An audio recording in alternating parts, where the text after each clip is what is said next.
Hola, soy Andrea.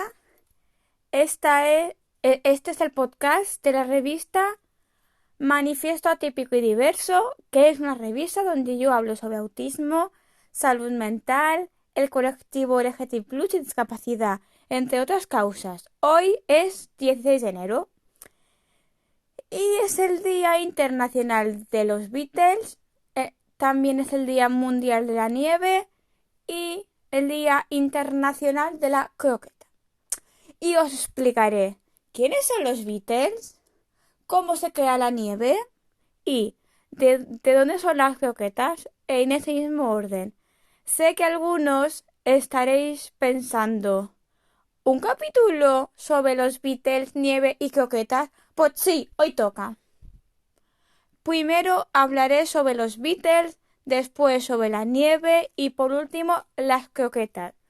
Ahora hablaré sobre los Beatles. ¿Quiénes son los Beatles?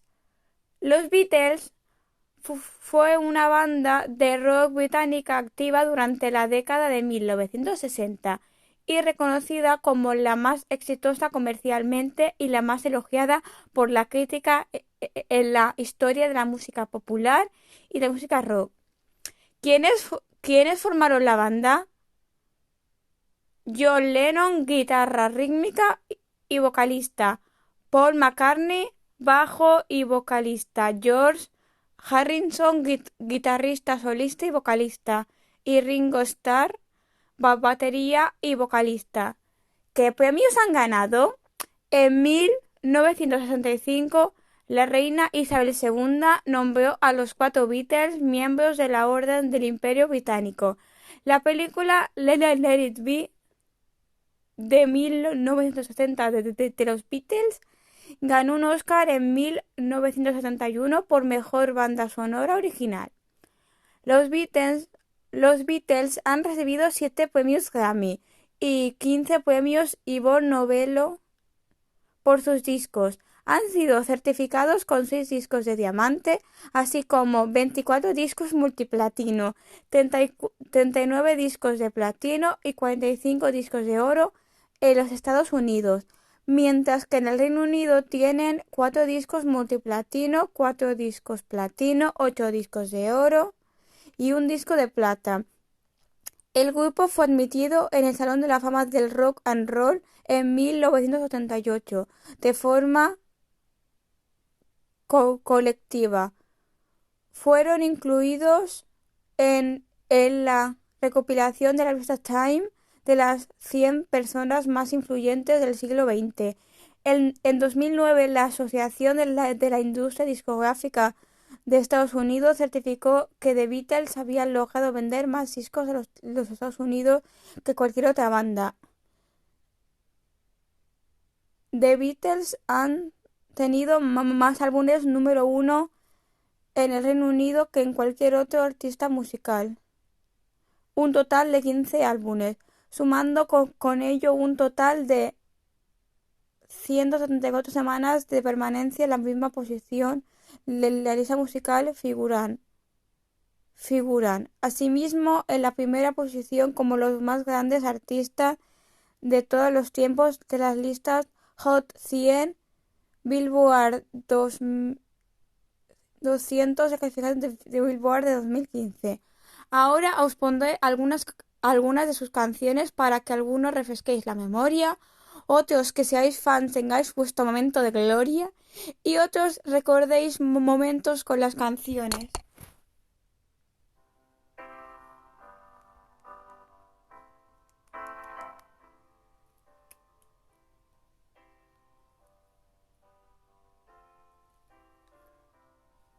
When I find myself in times of trouble, Mother Mary comes to me, speaking words of wisdom, let it be. And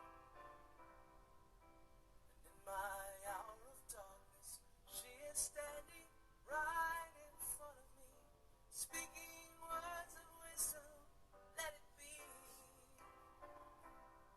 Let it be, let it be, let it be, let it be.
Espero que hayáis disfrutado de las canciones de los Beatles. Ahora os hablaré de la nieve. Y pues seguro que cuando he dicho nieve, algunos fanáticos de Disney habéis pensado en Frozen. O, o, o- y otros pues habéis pensado, qué asco la nieve que hace frío. Bueno, pues empezamos. ¿Qué es la nieve? La nieve es resultado de un fenómeno meteorológico que consiste en la precipitación de pequeños cristales de hielo. Los cristales de nieve adoptan formas geométricas con características fractales y se agrupan en copos. ¿Cómo se crea la nieve? La nieve es el vapor de agua que experimenta una alta deposición sobre en la atmósfera a una temperatura de -0 grados. Uy, qué frío. Y posteriormente cae sobre el suelo. Está compuesta por pequeñas partículas ásperas y es un material granular. Normalmente tiene una estructura abierta y suave, excepto cuando es compuesta por la presión externa. Consiste en agua cristalina congelada durante todo su ciclo de vida, comenzando cuando en condiciones adecuadas los cristales de hielo se forman en la atmósfera, aumentan a un tamaño milimétrico y se precipitan y se acumulan en la superficie. Luego se metamorfosean en su lugar y finalmente se derriten, se deslizan o subliminal. Las tormentas de nieve se organizan y desarrollan alimentándose de fuentes de humedad atmosférica y aire frío. Eso me ha recordado a Elsa. Cuando, cuando, cuando está subiendo por la montaña y pues sí, eso sería una tormenta de nieve. Bueno, seguimos. Los copos de nieve nuclean alrededor de las partículas de la atmósfera atrayendo gotas de agua superenfriadas que se congelan en cristales de forma hexagonal. Los copos de nieve adoptan una gran variedad de formas, en las que destacan las plaquetas, las agujas, las columnas y la caliza dura. A medida que la nieve se acumula en un manto de nieve, puede soplar en forma de ventisqueros.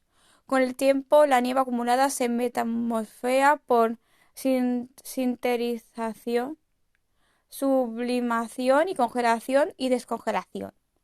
Cuando el clima es lo suficientemente frío como para que se produzca una acumulación anual, puede formarse un glacial.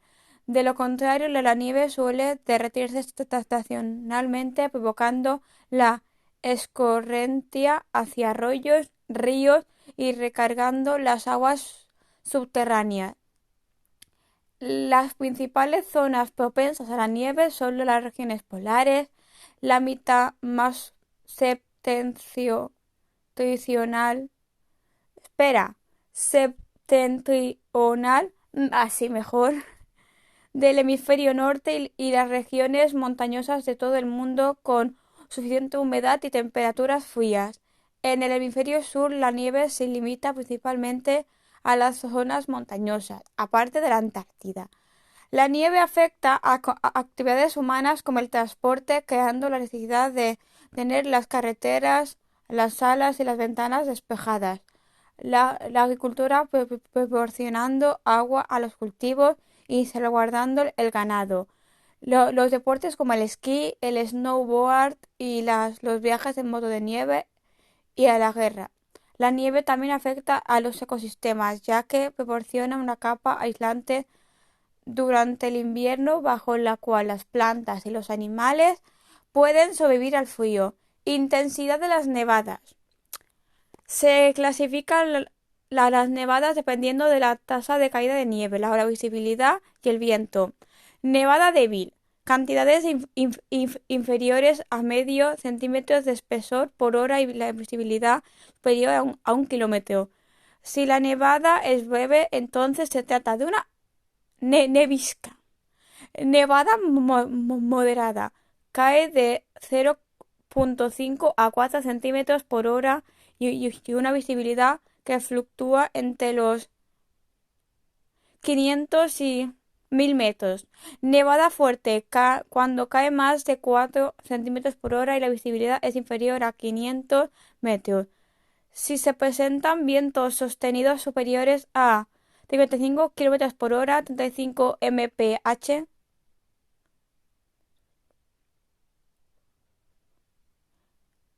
se le considera una tormenta invernal, como la que tuvo Elsa. Nevada severa. Cae más de 7 centímetros por hora, la visibilidad es inferior a 100 metros y los vientos sostenidos superan los 70 kilómetros por hora, los 45 mph. Tipos de precipitación nival. Nevada. Es la caída o la precipitación de copos de nieve. Nevisca. Es una nevada breve y ligera que rara vez se produce y la acumulación nival es poca o no se produce. Nevasca. Es una tormenta en la que se produce una precipitación de fuerte a intensa de nieve, que puede estar acompañada de hielo. Cualquier tipo de precipitación helada.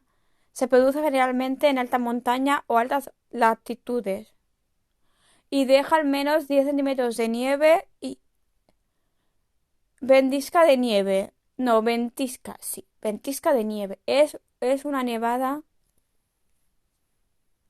o una nevasca acompañada de fuertes vientos y la visibilidad suele ser muy reducida. Nevada por efecto lacustre. Se produce cuando los vientos fríos se mueven a través de extensiones grandes de agua caliente, especialmente en lagos, aunque también se produce en los mares. Celisca. Es una forma de precipitación mixta que consistente en aguanieve. Esto es gotas de agua, copos de nieve y nieve parcialmente derretida. Cinarra. Es la caída de gránulos de nieve o nieve granular. Esta es una nieve diminuta y aplanada y opaca en forma de craquea. Su diámetro es inferior a 1 milímetro. No debe confundirse con el granizo blando. Aguanieve. Es una forma de precipitación consistente en nieve parcialmente fundida y mezclada con agua. La aguanieve no suele endurecerse en el suelo, excepto cuando la temperatura del suelo es inferior a los 0 grados Celsius, en cuyo caso puede formar capas de hielo invisibles conocidos como placas de hielo e incluso escarcha. Tipos de precipitación helada que no es nieve. Granizo. Lo que duele, el granizo. Consiste en gotas de agua sobreenfriadas que se congelan y que por acción del viento pueden regresar a la nube y crecer en tamaño debido a que más gotas superfrías se le adhieren. Se habla de tormenta de granizo organizada cuando el granizo cae, es abundante y puede causar graves daños en cosechas, bienes materiales, coches, tejados, etc., incluso en seres vivos. Granizo blando. También conocido como granizo pequeño y gránulos de hielo o graupe. Son más grandes que los granos de hielo y más propensos que el granizo. Más pequeños que el granizo. Se forma cuando cristales de hielo sufren el mismo proceso de formación del granizo. No debe confundirse con los gránulos de nieve, conocidos también como nieve granulada, cinarra. Lluvia engelante. Ocurre cuando llueve en un lugar cuya temperatura está por debajo del punto de congelación. 0 Celsius o 32 Fahrenheit. ¡Qué científica me siento! Es mal llamada también como agua o como lluvia helada. Perdigones de hielo son una forma de precipitación consistente en agua congelada, pero no en forma de cristales, se forma cuando la aguanieve se vuelve a congelar. Prismas de hielo son construidos por cristales de hielo con formas de agujas y láminas menu- tan menudos que parecen suspendidos en el aire. Ahora, como a mí me encanta la física y me encanta la nieve, y seguro que a más de uno también le pasa, a- ahora un poco de física, la fusión de la nieve. El calor necesario para el derretimiento de la nieve proviene de diversas fuentes. La más natural es la radiación solar directa. La cantidad de radiación efectiva necesaria para la fusión de la nieve depende del poder de reflexión o de al- Alberto, la propia nieve. Casi el 90% de la radiación que incide sobre la nieve nueva recién caída limpia es reflejada sin provocar fusión. La nieve sucia, caída hace algún tiempo, que ha acumulado polvo en su superficie, reflejará menos cantidad de radiación solar y por lo tanto la misma cantidad de radiación solar la derretirá más. El calor del aire es otro factor importante para el derretimiento natural de la nieve, debido a la baja conductividad térmica del aire quieto. Una pequeña cantidad de nieve es derretida por el calor del aire si no hay presencia de brisca o viento. En efecto, las turbulencias provocadas por el viento ponen gran cantidad de aire en el contacto con la nieve, lo, lo que incrementa considerablemente su derretimiento. Si la presión de vapor del aire es más elevada que la del hielo a 0 grados, la turbulencia contribuye también aporte, con el aporte de humedad del aire, que puede condensarse en la superficie de la nieve. Como el calor necesario para la condensación del agua a 0 grados es de 596 cal, y gramos. Sí. Y para la fusión del hielo es necesario 80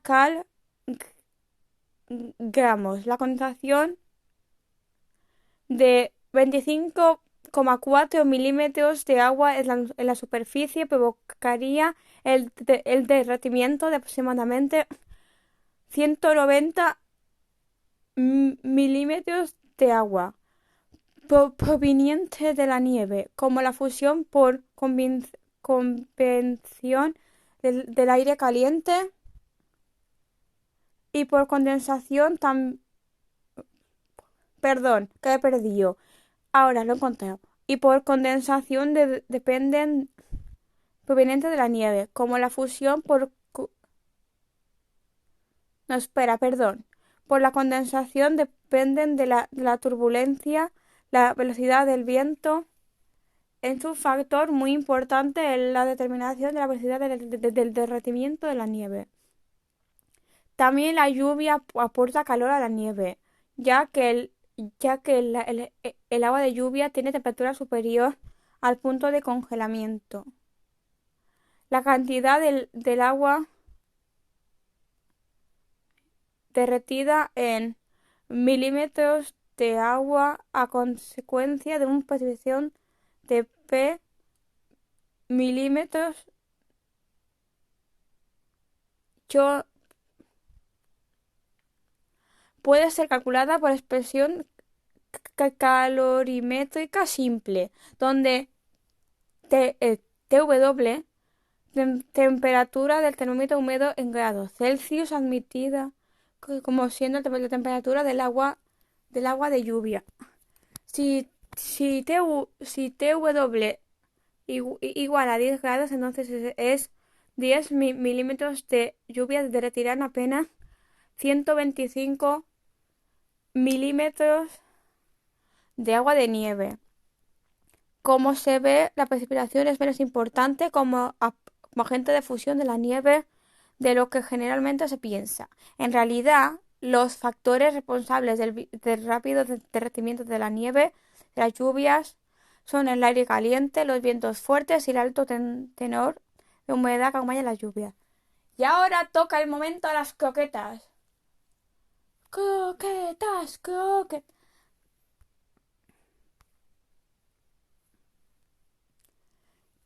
¿Qué es la croqueta? La croqueta es porción de masa hecha de una salsa densa como la bechamel y un picadillo de diversos ingredientes, como pollo, jamón, pescado o verduras, que son las más famosas, que ha sido rebozada en huevo y pan rallado y frita en abundante aceite. Esto le proporciona una textura crujiente y un color dorado. Generalmente son saladas, tienen forma ovalada y se sirven calientes como entremeses o guarnición, aunque también las hay que son dulces y se sirven como postre. La croqueta moderna es de origen francés, aunque lo cierto es que la técnica de reaprovechar las sobras rebozándolas se remonta por lo menos a la antigua Roma. En un principio consideradas como una preparación ordinarias. Con el tiempo, las croquetas se convirtieron en un plato tradicional de muchas cocinas de Europa, como la española, la italiana o la neerlandesa; en América, como la cubana. ¿De dónde viene la palabra? Proviene del francés croquete, del verbo croquer, crujir, y del mismo ete, es provenir, es decir, crujentita. En el siglo...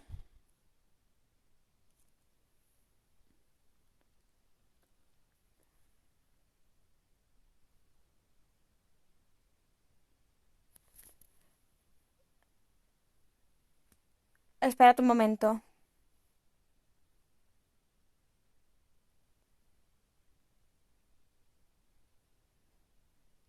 Ya está, es que no me sé los números romanos que no sean palitos.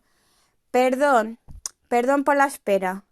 En el siglo XVIII, croquet se refería en francés a cualquier alimento crocante, particularmente a un bizcocho duro y crujiente. De hecho, en 1645, croquet se veía traducido al castellano como alfajor. Las primitivas croquetes se hacían a base de papa o de arroz, y no se parecían a las actuales croquetas a base de salsa bechamel. El origen de la croqueta.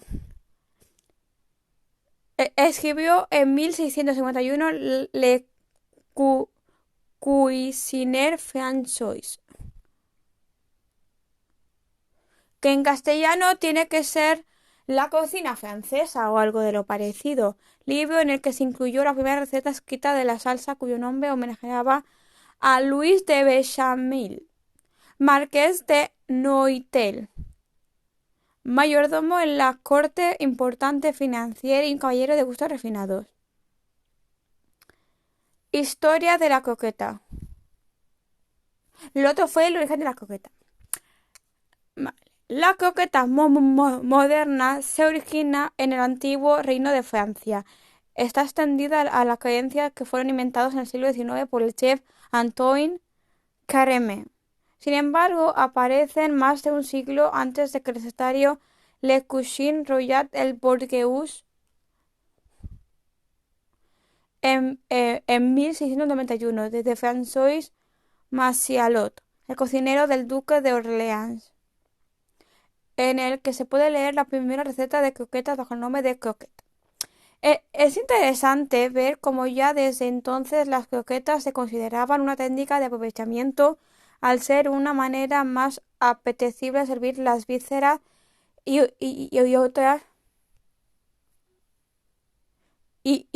otras casquerías aromatizadas con trufa y hierba. Esto no significa que Masialot inventase la croqueta, sino que su receta es la más antigua que ha llegado hasta nuestros días. Además, como se puede observar, esta receta primigenia carece del ingrediente esencial de la croqueta, la bechamel. ¡Qué rica está la bechamel! La salsa bechamel, primera vez registrada en 1763, no sería la base de la croqueta francesa hasta el siglo XVIII. También aparece en Le Cuisine Gascon de Luis Augusto de Borbón. El, el 18 de enero de 1817, el chef Antoine Carême recibió el encargo de preparar una gran cena para el príncipe regente de Estados Unidos Jorge IV y el archiduque Nicolás I de Rusia. Entre los muchos platos que elaboró incluyó las croquetas a la royale, rellenas de bechamel y empanadas de pan rallado. Esta versión con bechamel pareció triunfar porque a lo largo de este siglo las croquetas antiguas de patata o picadillo serán sustituidas progresivamente por aquellas de bechamel y más modernas, entre comillas. La novedosa bechamel acabaría con el tiempo siendo el santo y la seña de las croquetas, pero principalmente hubo una larga fase durante la cual hubo croquetas de diversos rellenos, especialmente dulces. En algunas regiones, como Países Bajos o Alemania, se siguen preparando a la antigua con puré de patatas. En 1846, Alejandro Dumas incluye una receta de croquetas de patata en su libro de París a Cádiz. Y ahora llega el momento que todos esperaban, cuando la croqueta llegó a España. A España las croquetas pues, posiblemente llegaron durante la Guerra de la Independencia Española. Desde los años desde 1808 a 1814, cuando se adoptaron muchas costumbres de la élite francesa. El afrancesamiento, entre ellas la comida. Se tiene constancia de que en 1812 fue ofrecida la sopa francesa fritura de croqueta. En 1819, en una carta de Leandro Fernández de Moratín, le envía un amigo suyo, le aconseja una manera de lidiar con el aburrimiento: a engullir ricas croquetas. De 1830 se registra una receta de croquetas de arroz dulce en el Manual de la Criada Económica. A lo largo del siglo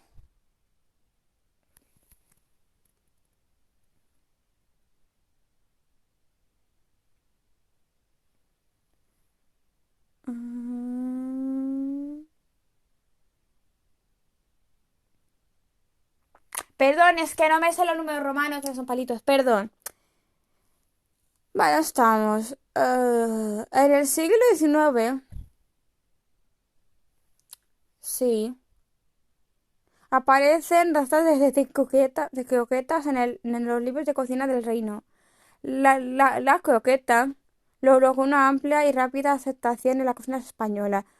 Para finales del siglo ya se había extendido por toda la península y territorios de ultramar, como Cuba o Puerto Rico. En su célebre publicación La cocina española moderna de 1917, la escritora gallega Emilia Pardo Bazán habla de la adaptación de la receta original de croquete francesa al gusto español.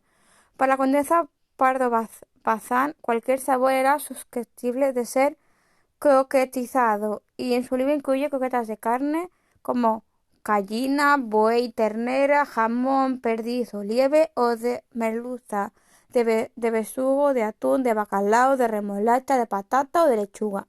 Según Ana Vega Pérez de Arlucea, periodista española e historiadora de la gastronomía, el capitán general de Venezuela y Puerto Rico, Miguel de la Torre, de 1786 a 1843, preparaba unas croquetas de carne de lomo, clavo y canela.